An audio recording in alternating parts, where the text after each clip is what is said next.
Hello everyone, in this video we are going to walk through a buyer opportunity from starting and creating the opportunity all the way to the commissions tab.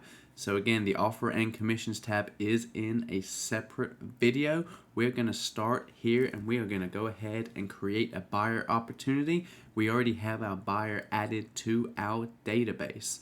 So we'll come up here within opportunities to the top right corner where it says create an opportunity. The first thing that we're going to pay attention to is the opportunity type. I said we were going to create a buyer one, so make sure that we select buyer. If you select listing and you go through the whole process and then realize you have a buyer, you cannot flip that opportunity to a buyer. You will have to archive it and recreate it. So please pay attention to who or the type of opportunity. The next thing we are going to add our client. So buyer one, buyer two. If you guys have more than two buyers, a very common question that comes up, you will only be able to add two buyers here, but when you get to DocuSign and you create the envelope, you can add as many signers as you wish. So we're just going to have one buyer in this example. Opportunity name. If we can have the opportunity name to match the property address, it will help compliance and your market center find this opportunity quicker if you have questions on it.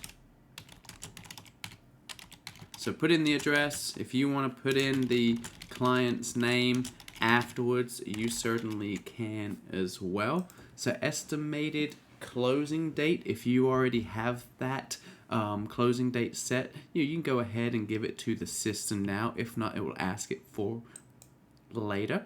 Right here, so some things when it comes to a budget, this is going to come into play when it comes to your potential and probable income. Commissions rate, all of this can be edited after you have created the opportunity if anything changes. And again, what phase and stage would we like to add this buyer opportunity to? So again, we've given the information here on the home screen. We're going to go ahead and hit the create button, and right here we start off in the details section. So real quick, I'm just going to go ahead and edit from here, and I am going to give it the property address. There we go. We have a main street in Lilburn. Beautiful. We're going to save it, and you'll notice that we now have a little extra information just here.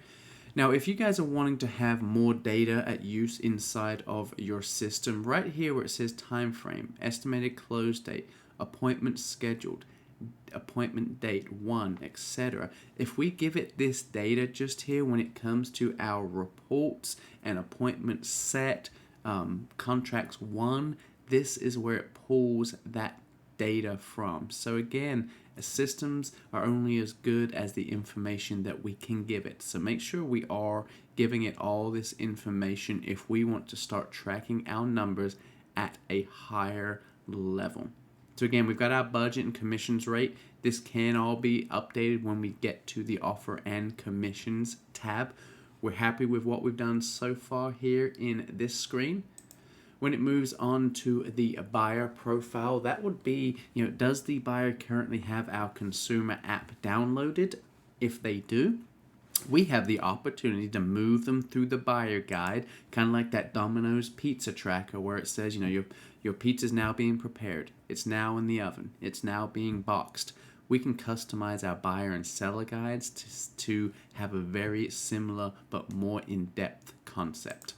We're going to go into the Documents tab, and this is where our documents and compliance lives. So you can see right here we have a few buttons and icons to pay attention to. So the first thing on this left side, we have our 3 different folders. So again, this is a buyer opportunity. Right here, consultation. This is really just an open folder for you. Maybe you have a needs analysis that you want to go ahead and update.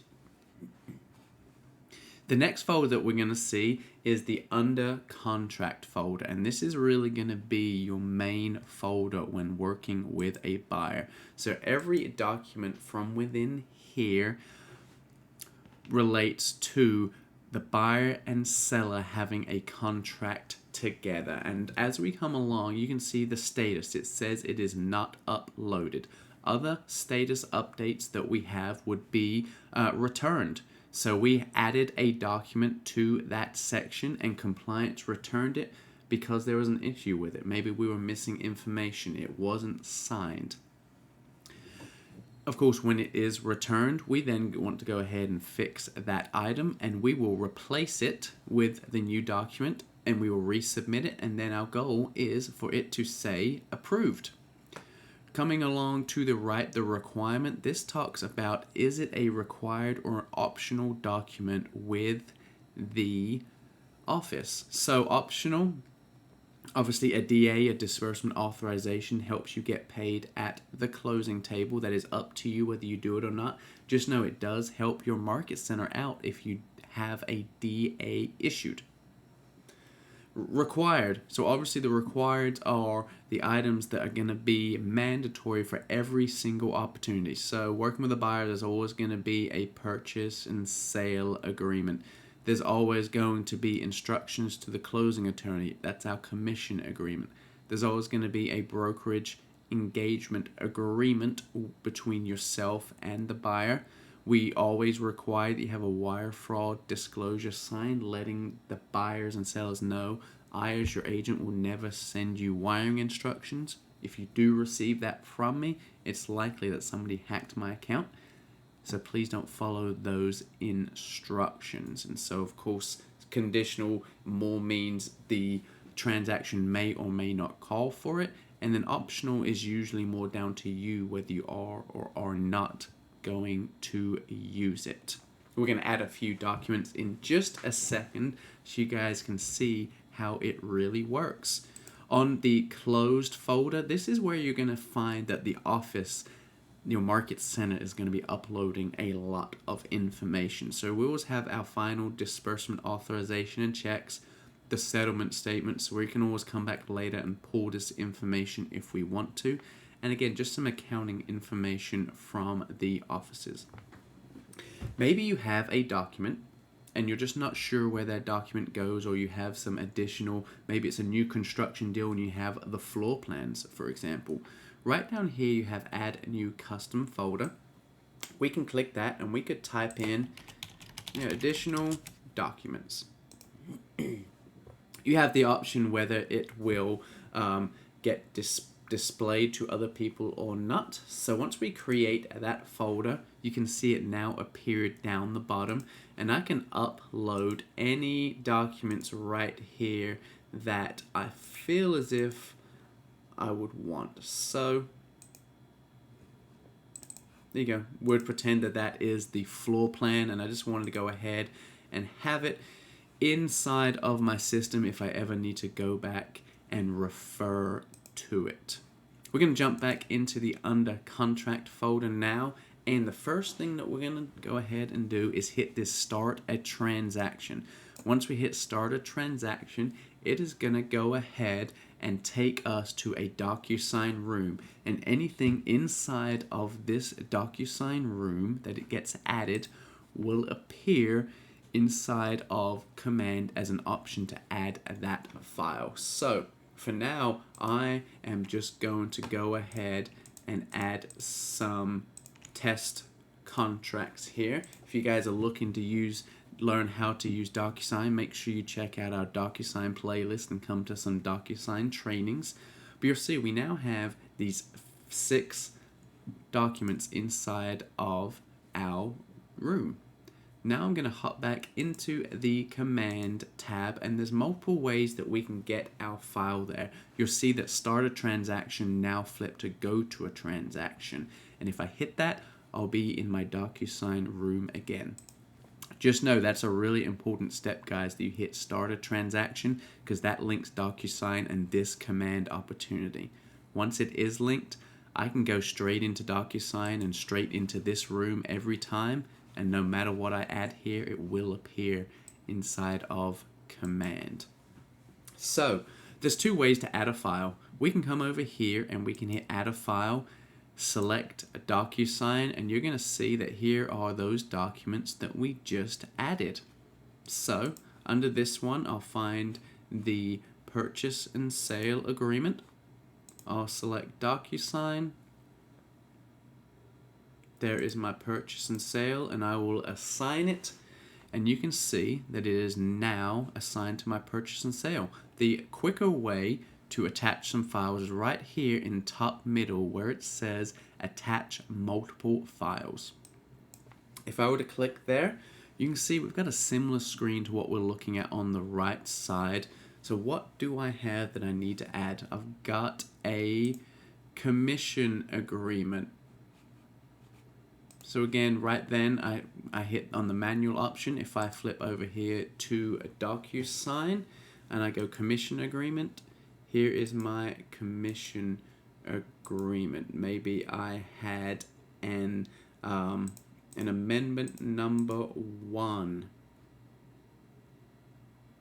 We're not 100% putting these in the correct place just here. We're more using these as examples.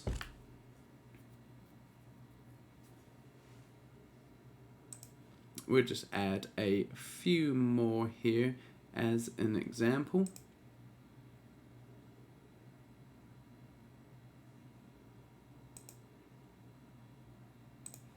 Perfect. So we've got about 4 of them done, and when we hit attach, you'll see we now have more of them uploaded just here.